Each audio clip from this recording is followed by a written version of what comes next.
Dear Heavenly Father, we thank you for this beautiful day that we have. And thank you for allowing us to get together and enjoy the fellowship of each other. As we join together, remember friends and the good times that we have here, the many things that we go through. As we go through the morning presentation on living water, remind us how we sometimes could take that for granted for us. Help us to know how we need to pay attention to it and how we can help those that are in need of clean water so that they can live healthy lives. I ask that you be with all of us this week. Be with those that are in need of your healing touch and grace. Just bless this day. Amen. John, if you come up, and the program is yours. All right. Yes. Oh, thank you. I'm looking for that.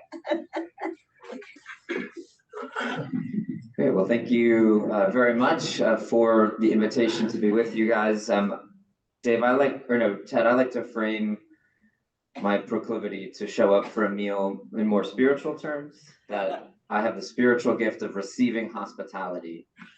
That's always how I've looked at it. But it's true, I rarely miss an opportunity. So today, with the help of Jim Hatfield, who I will invite up in just a little bit later to help present on Living Waters for the World. You probably have heard of this organization, heard it mentioned, especially in recent weeks. We've been promoting the 5K for Living Waters, which is on Saturday, May 18th. So that's a fundraiser to help us raise funds in our work with Living Waters for the World that I will get into. So what we'll do today is I want to start with just a quick overview of the organization Living Waters for the World. We will, Jim Hatfield will take us into, you see this picture up here in the room, and then later on, if you're on Zoom, there will also be an image in the slideshow that will show a typical water system. So when we're talking about bringing purified water to communities, it's via these water systems. So Jim will walk us through the parts of that. And can answer any questions that you have about that. And then we'll just talk a little bit about Westminster's place in this ministry and where we are at as a congregation who has partnered with the organization Living Waters for the World. So we'll start with the mission, and these first several slides are directly from Living Waters for the World and what they say about themselves. So Living Waters for the World, their mission is a Christian ministry that provides sustainable, clean water, fostering long-term, mutually beneficial relationships between volunteers and communities in need. And really not a word in there is wasted.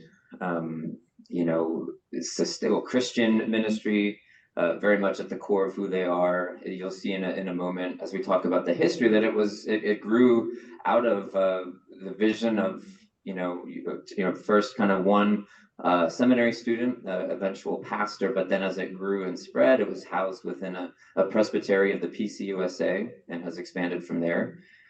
Sustainable is a very important descriptor in this mission. Clean, obviously, but then also long-term and mutually beneficial.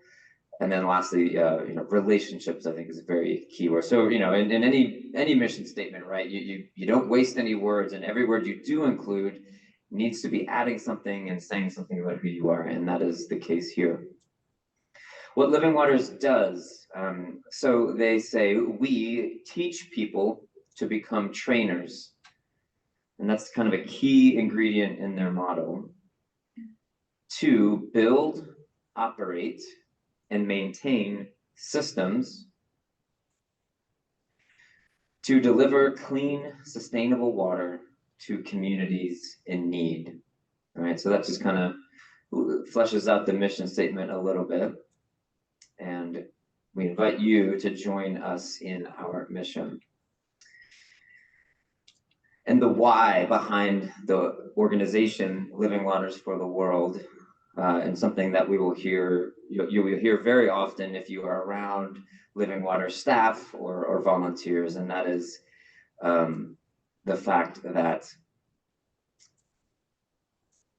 all of God's children deserve clean water. No one should have to habitually access water that will harm them, that will unknowingly cause health issues, that would cause children to miss school for otherwise very preventable illnesses, were they to have access to safe water to drink. I'm hoping this works. I tested it. So there's a video from Will Howey, who is the founder of Living Waters for the World, and Will was a seminary student at Columbia Theological Seminary, had this vision, and then eventually he was a pastor for many years.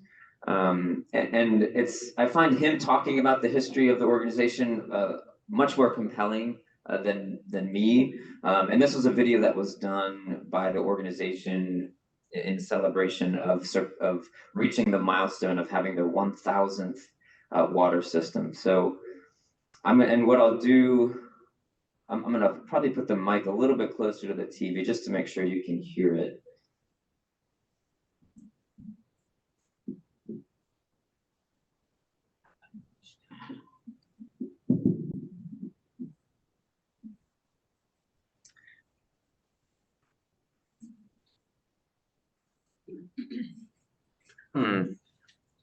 It sounded earlier. I had sound earlier. Switch it from the mic to the headphone. Well, it's trying to think of what is different about what we did. So I didn't.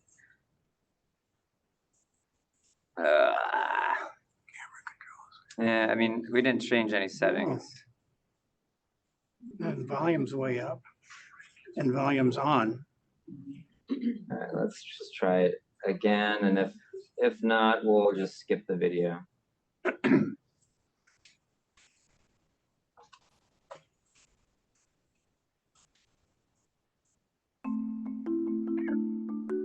Thank you, Ted. Working miracle. Our Living Waters for the World timeline begins in 1989 when I was a seminary student at Columbia Theological Seminary.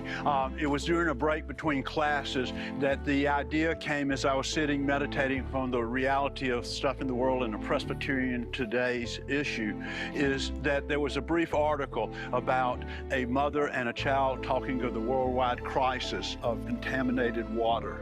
I started thinking and praying the fact that 3 million children died each year from drinking contaminated water. And it was an epiphany. An idea came to me. It was two names, two phrases. Living Waters comes from the Synod of Living Waters. The For the World comes out of Bread for the World, a Christian-based hunger advocacy organization globally as well as nationally. In September of 1993, the Synod of Living Waters adopted us as an official mission project for them and told us to go jump into the contaminated waters of the world. Once the Synod approved in September of 1993, this idea brought to them by the Synod of Living Waters Hunger Action Enablers to do a water project, we began the task of finding what, where, how, and when. It took us over 2.5 years to be able to find the right partner, find the right blend of technology to be able to work. But almost 3 years after the Synod approved us, in April of 1996, we installed our first system across the Texas-Mexican border in a small town called Empalme, Mexico. It was in a health clinic. One of our members of the team that put this first project in said, let's just call it a one and done. It took so much work, how could we possibly do another one? Well, 3 or 4 months after we'd had this first system operational in the health clinic, I was talking to one of their people, and he said, this system is working great. When are you coming and putting them in the other 3 health clinics that we've got? And thus Living Waters began with those first systems with Puentes de Cristo, Bridges of Christ, based out of McAllen, Texas. Next on our timeline, we come to the first 10 years since the idea for the project began in 1993. By then, we had established our basic understanding of the hardware, of the education piece that was needed, and the team leadership piece. We were sitting around in May of 2003, though, celebrating the fact that we had done 15 systems.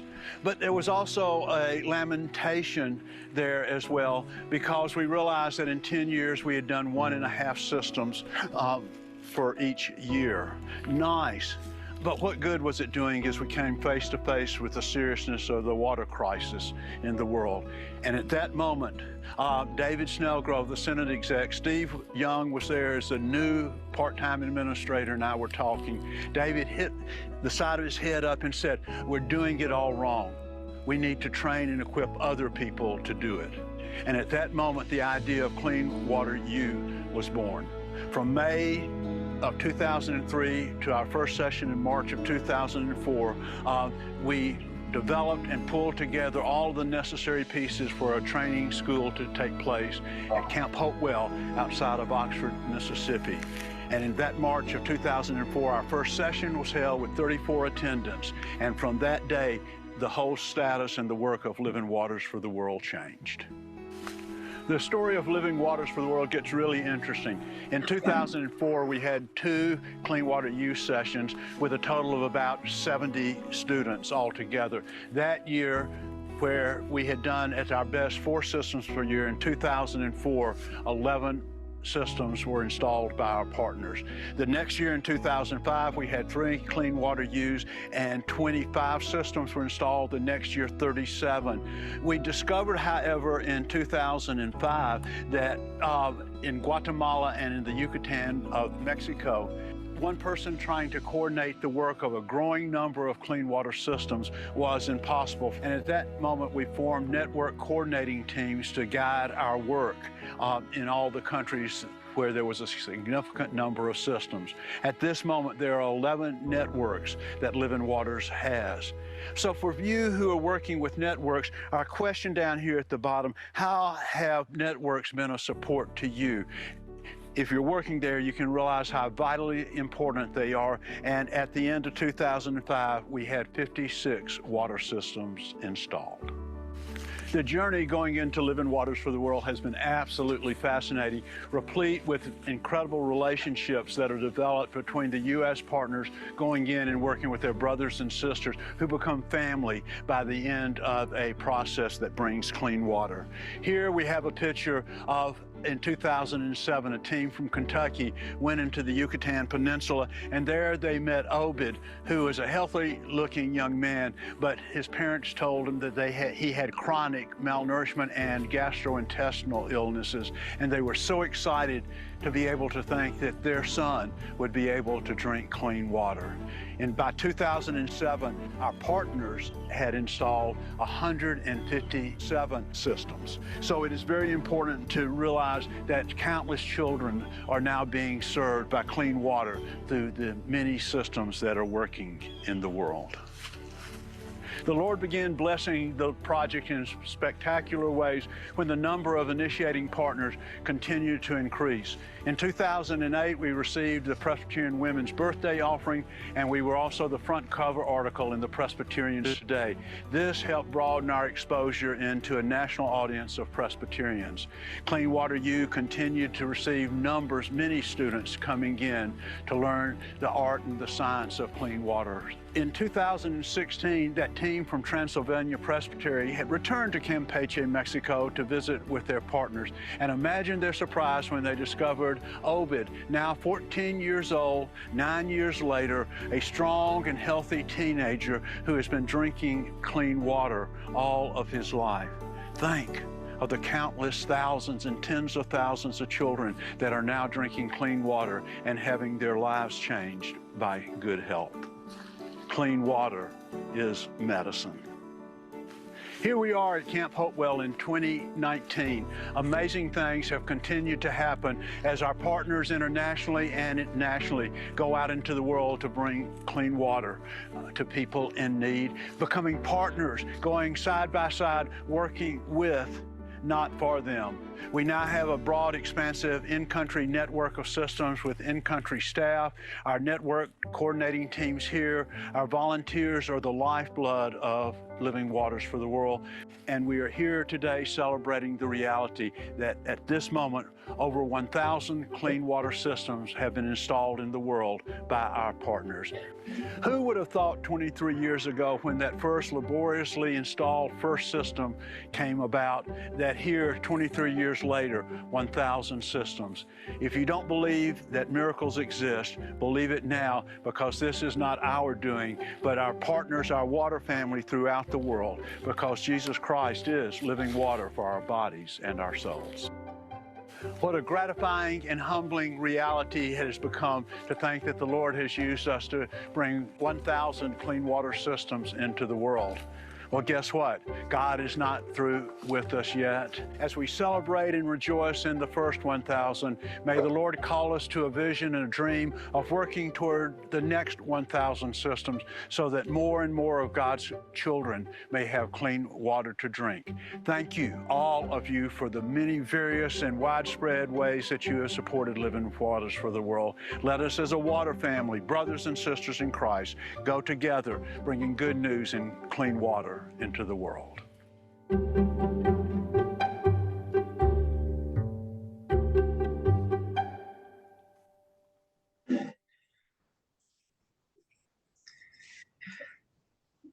Well, you could hear the story. I know the dubbing was a little off, so his lip movement did not match what you were hearing, but just a really compelling to hear directly from the founder and the one who had this vision that has grown so much over the years.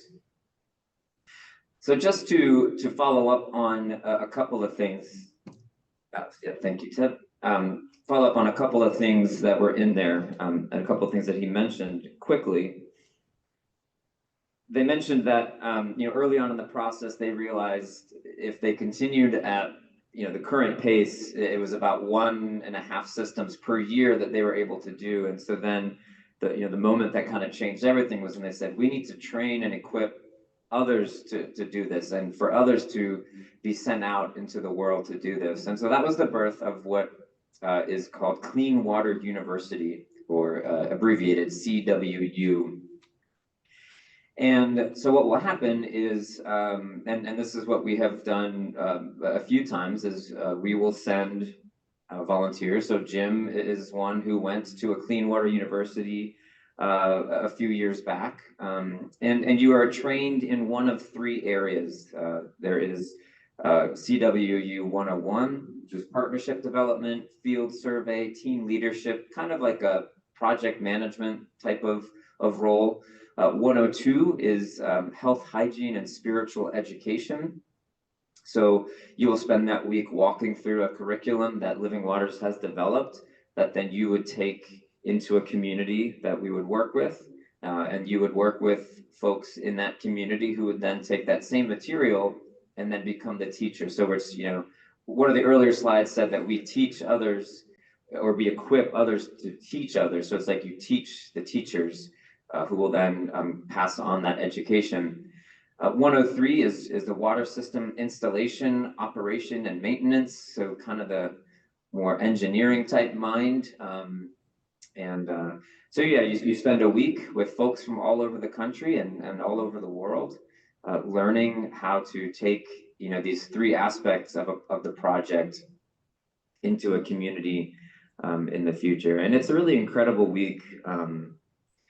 Where you get a glimpse of the full organization and the scope of it, but also just a glimpse of the diversity of the kingdom of God. And as you interact with folks from many of the countries that Living Waters has systems, and just learn about the things that they've been dealing with, and just a tremendous amount of wisdom sharing that can happen. He walked through a little of this, but this just puts it all in one slide. So through December of 2023, there are 1,111 systems, you know, and you can just see the growth that has happened. Now, obviously, you'll note from 2020 on, that was a bit of a challenge for reasons that I'm sure are obvious, with the pandemic really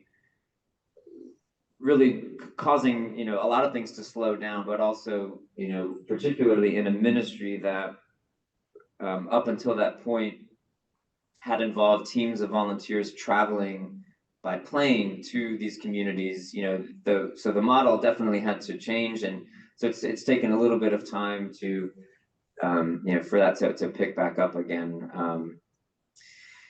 In that video, he mentioned the importance of networks, you know, so especially, you know, early on, many of the initial systems were in Guatemala. They're also in the Yucatan region of Mexico.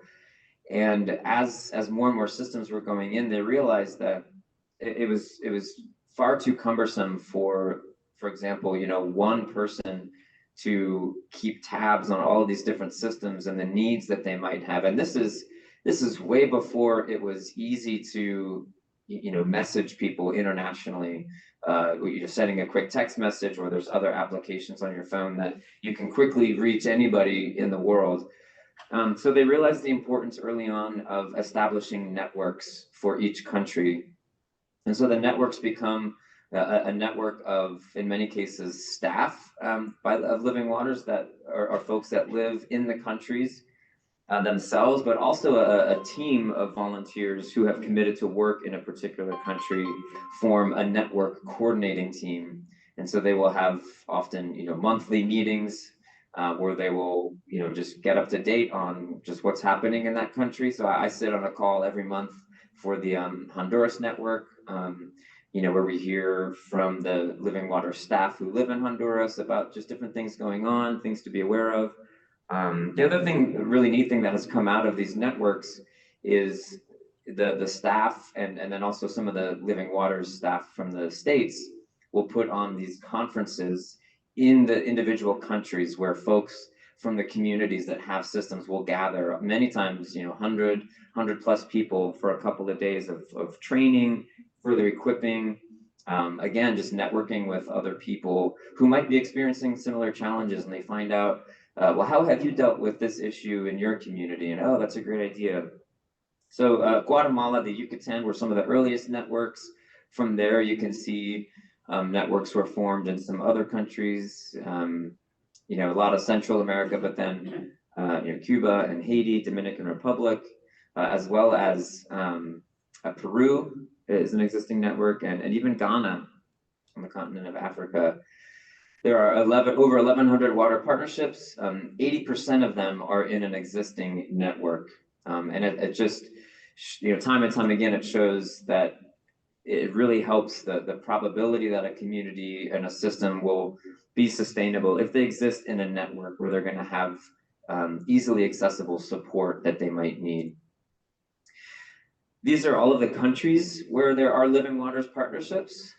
So in 28 countries, and you can see the number next to the country, that's how many systems are in that country. So even the United States, there are 126. Some of their work has been in the Appalachian region, doing water purification systems. You see Guatemala has a large number, as well as Honduras, where we have worked, are among the biggest networks. So we will go now to a typical water system, and I will turn this over to Jim to walk us through what are we looking at and how does it work.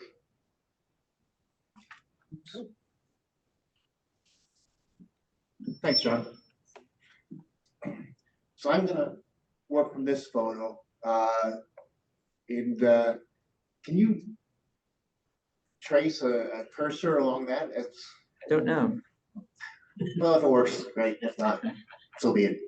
So I did attend. I've actually been to 2 of the Clean Water U's. I went to Oxford, Mississippi in the fall of 2019. and got training in the 103, which is the construction, installation, operation, maintenance of the system. That spoke to me because my first experience with international mission work was in 2001. And our family took a trip to Mexico with 3 other families and some leaders. And I remember the trip because we really didn't do anything that one would expect to be done on a mission trip. We came back and people said, oh, you just got back from Mexico. What'd you build? What'd you make? What'd you do? Nothing. We didn't build anything. It was all educational to teach us about what a person's existence is like living in a community in Mexico. This particular community was Cuernavaca. And one of the things that was impressed upon me was water, potable water, and sanitary sewerage. They don't exist for the most part, except in the largest cities. So the smaller villages don't have any of these systems. And one of the more interesting things I discovered had to do with elevation. I think it's probably a truism, like the richest folks of the community live on the highest hills, And when I was in Mexico, I understood why. The source of water for most of these communities often is surface water, streams, rivers, whatever. Well, they all flow downhill. So if you can get your water closer to the top of the hill, there's less people upstream that are adding their waste discharge to that stream. So you get cleaner water. Conversely, if you live down at the bottom of the stream, you're getting everyone's waste because they take water out and the waste goes right back in the stream.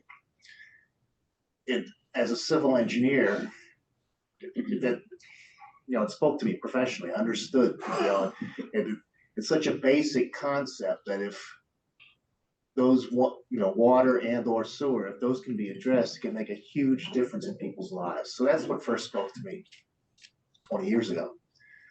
Fast forward, I joined Westminster in the 20-teens and find out about the Living Waters program. I get involved in that. I go to training in 2019, learn about this, which I can describe in a second.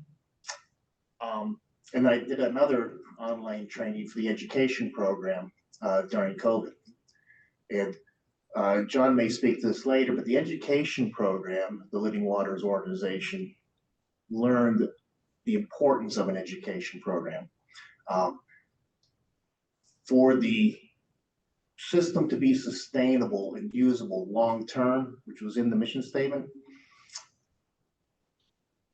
educating the community about the importance of this water, when to use purified water as opposed to their other regular water, that you can use for laundry, but the purified water used for bathing infants, not adults, obviously for drinking, for cooking, things of that nature, because this water is only available in 5-gallon jugs.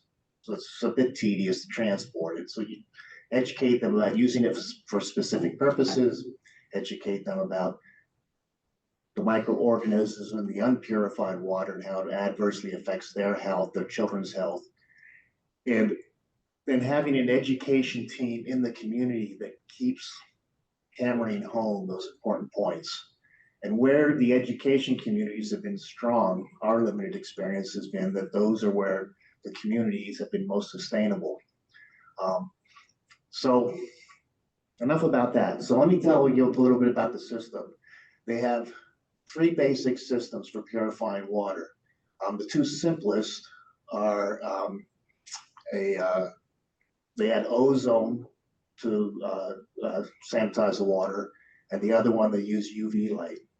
In really difficult situations where the source of the water has got a number of issues with metals in it or other things, they use a reverse osmosis system. And I have to confess, I would need to read up on that again. We haven't installed any of those in our applications, in our partnerships. We've gone with standard systems, typically the ozone. So the way the water is collected from the source, sometimes wells, sometimes surface waters. If it's surface waters, it often is collected in a tank to allow sediments to settle out. Then it'll go to another tank, raw water tank, and from there, it will come into the system and go through a larger filter. I don't remember the size of this. There's two other filters that'll come through later that are measured in microns. I think it's a 50 micron and a 100 micron filter. This gets more of the larger grits out. Goes through a meter so they can maintain records for how much gallonage they're treating. This is the pump which pulls the water in, sends it up this way, and then it goes through these next two filters to filter out more and more of the solids, the grits, whatever. After it goes through those two filters, it comes back this way and then heads up. And this red thing right here is the ozonator. So this machine, which runs off electricity, creates ozone. That is then piped in through a Venturi meter, and it adds ozone to the water. The ozone will then kill any remaining bacteria or germs that are in the water. So after that, it then comes up and it goes through this, what's the word for that? Churn. Churn, there we go, thank you. Which helps to mix the water because of all the bends. You know, all those bends will create turbulence, which will mix up the water and get the ozone to mix in fully. And then it comes out here and then goes to stations where you can have purified water to rinse and clean things. This is actually a bottle washing station. They'll take their bottles, if they've been reused before and people bring them back, they can turn that upside down. There's a number of little holes in here and it, you know, rinses out the whole bottle. And then it continues on through this, they can fill bottles here, and then it continues on through the system. This can go back out to a storage tank to store purified water, and then they can circulate it back through. Now, my understanding is they have recently, the Living Waters team, they have a warehouse where you buy all this equipment and supplies, all the piping, the filters, the pumps, the purification system, whether it's UV, ozone, whatever. And my understanding is they've recently changed their supplier of the ozone machine. The systems they've been installing are starting to come up at the end of the useful life. And rather than trying to replace those, they selected a new system that's supposed to have a better lifespan. But my understanding is that you need to send the water through the churn multiple times to ensure that you get the disinfection that you want. So the only reason I mention that is to highlight that the Living Waters team down in Tennessee, Mississippi, they're constantly reviewing their specs, their models, upgrading the systems. But that's the basic system. And John touched on this a little bit. Will in the video touched on it a little bit. In 10 years, they installed 15 systems. In 10 more years, they're now over 1,000 systems. So what's made this really successful is the relationship aspect, the partnership with the communities. And the model for mission is similar to many of the other models for mission, similar to my first mission experience. We don't go there, hey, we've got this great system. We're going to come to your village. We're going to install it. Now you'll have purified water. All right, it's installed. Good luck. Goodbye. Those aren't sustainable. So the in-country staff, they have been immensely helpful. They're out finding communities, villages that want a purified water system. They then encourage the partnerships with our church, other partners, other churches, other organizations. And once that partnership's established, we meet with them, we test the water, decide what kind of system we're going to need. We sign in business, we call it a contract. In the context of this, it's called a covenant agreement. The community agrees they're going to do certain things. We agree we're going to do certain things to assist them. But ultimately, it's something they want, and we're just there to assist, to ask, how can we help you? Great, we will do that. And obviously, it's been much more successful. 15 in 10 years, 1,010 more. The results are there. Relationship building is one of the more challenging things, I think. John and I continue to struggle with and learn how can we best communicate with our partners. And we've installed systems in 5, 6 villages. 5, yes, 5 to date. 5 to date. One of those has gone defunct.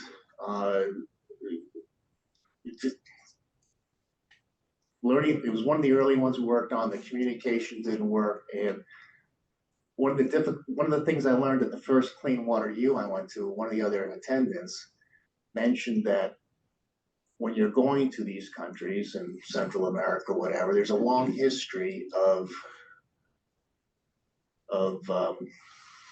mistreatment from overseeing authorities, whether it's their own government or whether it's foreign intervention or whatever. So there's a long history of these communities learning that the best skill for survival is when these outsiders come to their communities, tell them what they want to hear.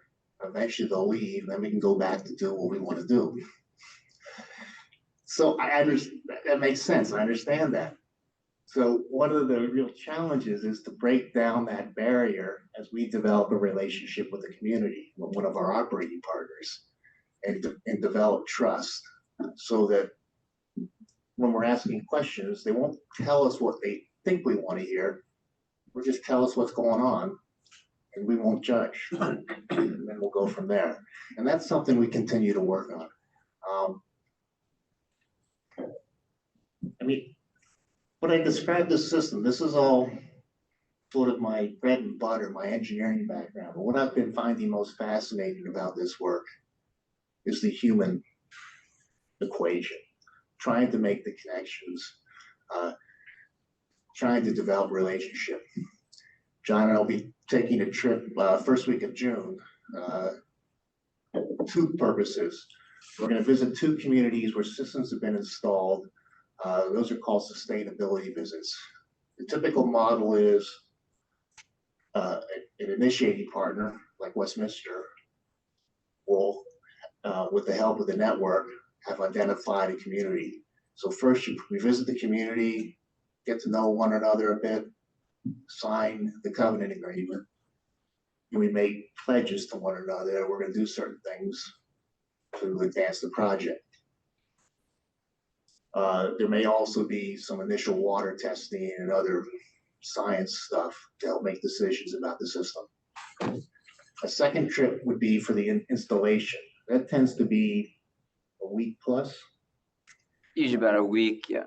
And we'll take all 3 teams, the management team, the education team, the system team, and we'll work with the community to help them install a system, start an education program, work with the water board in terms of how to manage the system, you know, how to set up a cost schedule to figure out how they're going to sell this water and make the system self-sustaining and so on.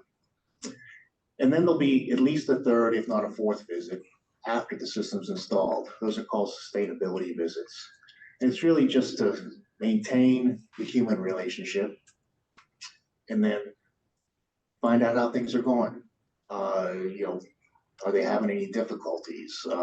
How can we help them solve those difficulties if possible? So 2 of our visits in this trip in June will be to communities that recently installed. So those will be sustainability visits. And interestingly, those communities installed their systems without direct physical help from us. This was during the COVID years. One of the great things that has occurred with the network teams in Honduras is they started another program called Triple H, Hondurans Hondurans helping Hondurans. And a lot of the growth of systems in Honduras has been, for lack of a better term, word of mouth. One community learns of another community not too far away that had a purified water system installed. They're interested, they want to find out. These other communities that have received help pay it forward. They now work with their neighbors. And this is a great development. It just adds to the self-reliance, the sustainability, the growth of this program. The third community we're going to visit in June is a community called Hamoya. Another gentleman and I, Bill Caswell, went down in September of last year, met with them, signed a covenant agreement. And this is a great community. They had everything together. They had a full water board with 6 or 8 members, all women, interestingly. And then the municipal government was fully behind it. The mayor and his staff, at one point when we met them, we went back to their office and they pulled out a report that was, I don't know, at least 1.5 inches thick. And it was their 10-year master plan, which I kind of expect in communities here in the States. You have these master plans for how you're going to manage growth, and, where you want to make improvements and so on. The fact that a small little rural community in Honduras had developed a master plan for, a 10-year growth, amazing. And somewhere in the middle of there was, yes, we want purified water. So they'd already been thinking about this. So we signed the covenant agreement. They're ready to get going. They're going to have a building ready in 2 months. That didn't quite happen. They just started the building 2 weeks ago or so. So hopefully that'll be ready in another 1.5 months, 2 months maybe. And so we're going to meet with them, see how things are going, stress or re-stress our commitment to them, try and encourage open communication. I think initially they told us what we wanted to hear rather than what might actually need to happen. If we can get over that hump, that'd be great. Jim, I want to move. Let's just move forward a little bit. I want to leave time for. To stretch this out. I want to leave time for questions. You did some of what I wanted to touch on, so I don't need to do that. But I want to make sure we leave some time. As Jim was talking, he shifted into the next slide anyway. This is kind of the span of a project, the different phases. In the lingo, we are the initiating partner. The community is the operating partner. Also touched on this. We've done 3 to date, 2 of which were in COVID. We sponsored those projects. And then 1 project that Jim just mentioned is on the horizon, hopefully for 2024. And as Jim was talking, I was thinking, part of it is like one of the challenges, and he alluded to this, is that the easiest thing in the world would be to just show up and install a system. I mean, that's not the difficult part. The difficult part is getting the community to, the leadership to believe in the project, and then for them to be advocates for it within the community, so that the community also, trusts the leadership, trusts that this is a good thing, and they believe in it. So it's not like we parachute in with the system and then, are evacuated out. And we have to be willing to say, you're not quite ready, and we have to be willing to take our time until we see the signs that a community has truly bought in. If we schedule a meeting and only 2 people show up to it, that's not a good sign. If we show up and there's 12, 15 people representing, teachers in the community, health workers, government leaders, pastors, that's a good sign that you're seeing people from all different walks of life. Again, it's all about the relationships. It is about pipes and filters and pumps and ozone, but really at the end of the day, it is about relationships. These are all photos. This was the groundbreaking for the picture in the upper right is the groundbreaking for the Umuya community that we will be visiting in less than a month. These other 2 photos are from the other 2 communities that we will visit. On the left photo, this was from their celebration, kind of at the inauguration of the new water system. This is in the community of Sansenti, and one of the first bottles that they gave away for free was to this woman and her family, who she had recently lost her husband, who had passed away. This is the community of Valladolid, where we'll be going as well. So those are the three places we will visit. I want to leave you with just some ways to engage in Living Waters for the World. One would, if you would feel called to this, you can attend one of the clean water universities and become part of the leadership of future trips. That's probably the highest level of, not probably, that is the highest level of commitment in getting involved. And there are ways to assist without physically traveling there.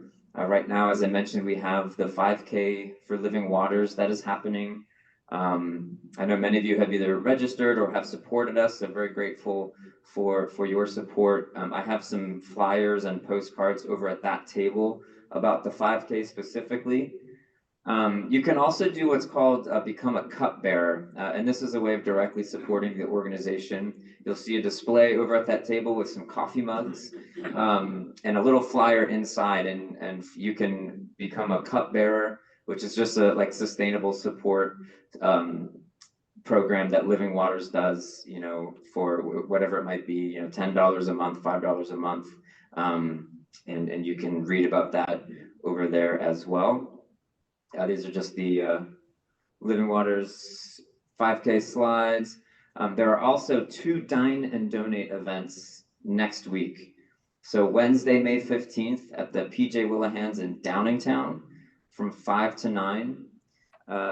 A portion of your check will be going to support the 5K for Living Waters. And then the following night, Thursday, May 16th, here at the Westchester location, another Dine and Donate 5 to 9.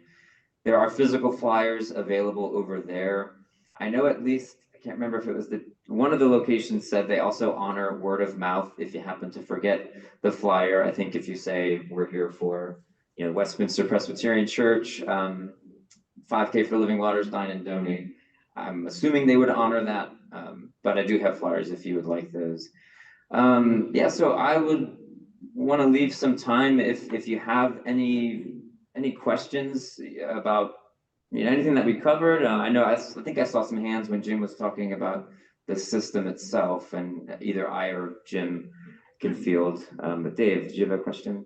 Yeah, just go over a breakdown of the money. How much does that system, the cost there? How much goes to just flying there and getting together with them? Sure. So the latest number I saw on one of these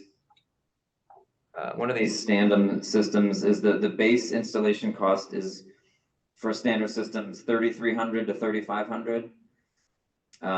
And I don't know if that factors in the cost of the amount of the 5-gallon jugs that you might need.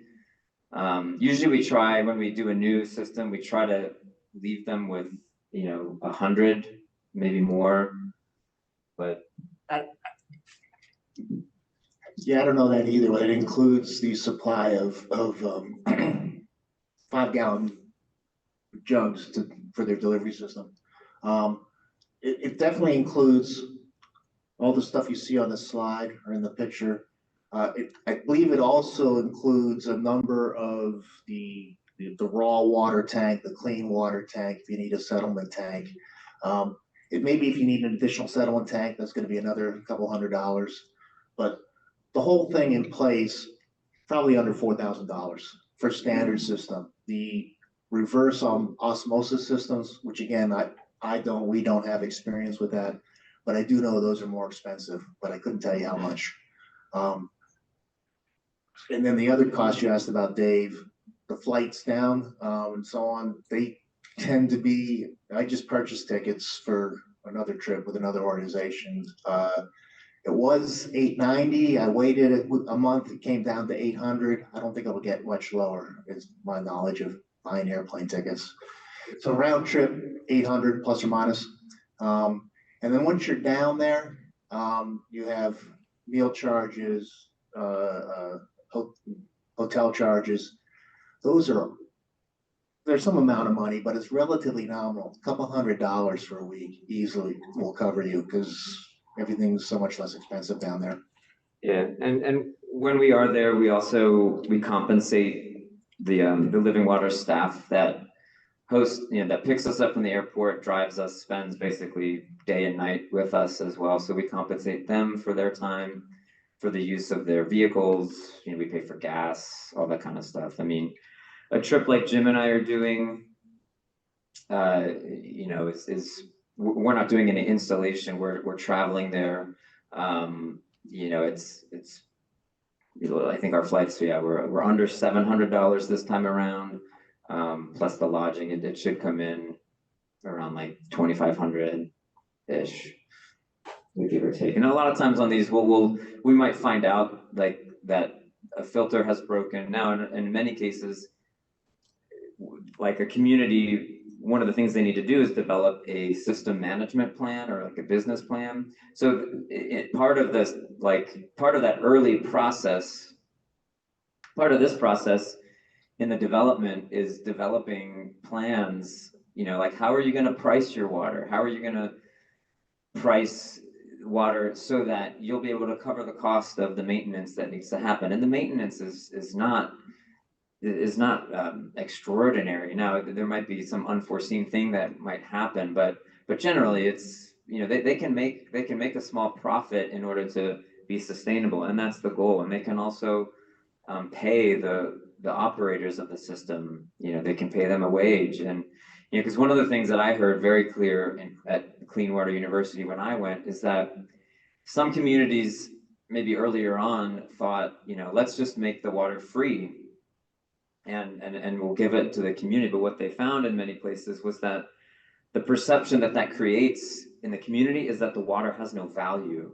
And so people they would prefer to pay for, the water that they might see in the store that was, that had a cost to it, because the perception was that if it's free, it has no value. It's not worth anything. It literally is not worth anything. So what they found is there has to be a price, and in order to ask people to pay something. Now, they do give some of it away in many cases. Different water systems might provide water at the health clinic for free, and they might make sure that they're always supplied with water, or at the schools, for example, or the very poorest in their community, they would make provisions for that. But yeah, Ted? Jim mentioned that one of the projects went defunct. Mm-hmm. Why did it go defunct, and what's their source of water when they don't have that? Sure. So, yeah, I mean, let me say one thing before I answer your question. One thing that will happen when systems are no longer active, almost in every case that I've ever heard of, and this was the case in that community, the living water staff in country will go, and we had some conversations that just said, like, what do you want to do? Like, is this something that you feel like has a chance? And we basically mutually agreed, like, okay, like, we're sorry it didn't work out. Living water staff went and reclaimed the equipment, which is still functional, and so they'll keep it in the warehouse, and it will be used for a future system. So it's not the hardware and the equipment and stuff is not lost or wasted. That was reclaimed and will be stored for future use, often at that Hondurans helping Hondurans situation. So I think yeah, gosh, I'll try to make this in like 30 seconds. I think one of the main reasons I think it failed is I think just the lack of buy-in from the community, which I think usually happens because of an underemphasis on the education aspect of it. Because I think what needs to happen is the local, like, we cannot do this for a community. We can't make the broad sweep of a community like buy into this community. We are clearly outsiders, right? I mean, we walk in a community, it's clear that we are from the United States, most of us who are, pigmentationally challenged. And so it has to come from the group. And I just think what happened was you know, there was not an emphasis, because the education component of these projects, what they also need to be doing as part of that is they become advocates and almost like promoters of the system. I don't think that was happening. And so the community just sort of like, I think, receded in its presence in the community, just receded. And there were other options, you know, there's other options from, you know, they can pay more in some cases. This was a little bit of a larger community than we've typically worked in. And it was the very first one that we did. So I think we were also kind of learning the models and what to emphasize. That's my assessment of it. Kind of looking back from afar, I guess, but yeah. I'm happy to stick around a little bit. I know we're at the hour. So if you need to go, I will release you to that. But we'll happily answer any other questions that folks have, but don't feel like you need to remain captive. Yes. How many gallons per minute does this system produce? I don't know the So I was looking here, 300 gallons per cycle over 1 hour. Does that sound right? would be. Okay. 100 gallons divided by 60 would be 5 gallons. 5 GPM, yeah. Yeah, so I mean, these are generally like what we considered, right? Like you know, they call it a batch treatment process. So it's smaller scale than, you know, there are other organizations that work with, you know, with clean water, you know, it's probably smaller scale than a lot of projects that you might hear of, but yeah. What size community is the system typically going to support or you're targeting? Yeah, so I mean, usually the communities and the amount of and the population. I don't know, Jim. What would you say? 500 to 1,000. Yeah, I mean, probably no more than 1,000 people. I think it is more applicable to that smaller community. Mhm. The one that failed, was it a larger community? It was, yeah, it was a little bit larger. What I was gonna say, and I don't know this community, I've never visited, so I don't know the specifics about the failure, but one of the primary supporters for this project, and this is Naruhito, right? Mm-hmm. Had political influence. They were the mayor, they were related to the mayor, whatever. And one of the things that we've been trained on from the Living Waters staff is that it's important that this be a community system. This is not a municipal system. The government's not providing this. The community needs to do this on their own. But if you don't have the support of the local municipal organization, whatever it is, I don't know if it's doomed to failure, but it's a much more difficult road to make successful. So trying to figure out that balance between courting municipal support and not getting it tied up where the project lives and dies with the next election.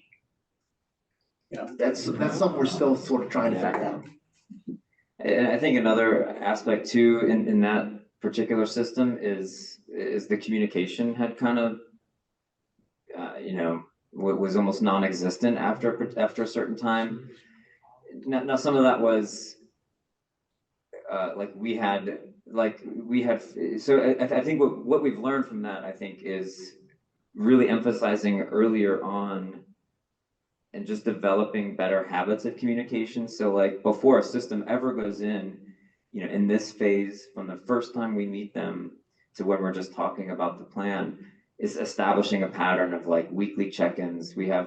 There's an application called WhatsApp. It's sort of like, basically it's a text messaging app, but a lot of folks in other countries use it. And we just try to get into the habit of regularly checking in and emphasizing from day one, you know, communication is, well, not just honest communication is of utmost importance, because if we don't know that something's going on, like we have no way of of assisting, because they also experienced some other challenges, that community, in just the reliability of electricity. I mean, so there were some other issues that were happening that we just didn't, we didn't know about it, and if we don't have accurate information of who are the contact people, it's difficult it's difficult to come alongside them in that situation. Does this organization ever go in with drilling equipment? Because it was previously known as Wells for Life. They have since changed their name, but they actually physically go in with well drilling equipment. And they're affiliated with the Presbyterian Church as well. Do you know if they do that? To my knowledge, Living Waters themselves do not drill wells, but there are others that do. But I think, as far as I know, it's outside the scope of their work. Because Jack has gone on to Guatemala, doing that with a company called Powell Well Drilling from Delaware County. And he takes his equipment physically there, has it shipped, and they drill the wells in communities in Guatemala and other areas as well, in other countries. Cool. Any other questions? Yeah, in the back. Having 1,000 units out there is laudable. But probably the demand is for 1 million of these things. And it's going to take hundreds and hundreds of years.